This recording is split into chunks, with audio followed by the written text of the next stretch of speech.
యేసు ప్రభు ఆయన నమ్ముకున్న బిడ్డల్ని చూసి ఏమంటున్నా అంటే, మీరు లోకానికి వెలుగై ఉన్నారు.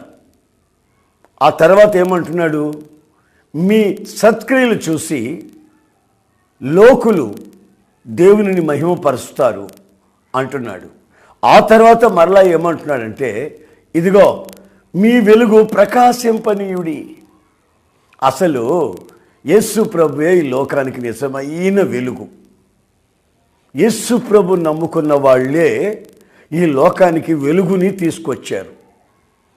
యేసు ప్రభుని నమ్ముకున్న వాళ్ళ మనస్సులోనే ఈ రోజున విజ్ఞానం అంతా ప్రారంభమైందని చరిత్ర ఎరిగిన సత్యం. చరిత్రకు తెలుసు, యేసు ప్రభు బిడ్డల ద్వారానే, క్రైస్తవ్యం ద్వారానే ఈ లోకం నవనాగరికతలోనికి వచ్చిందనే సంగతి అందరికీ తెలిసిన విషయమే.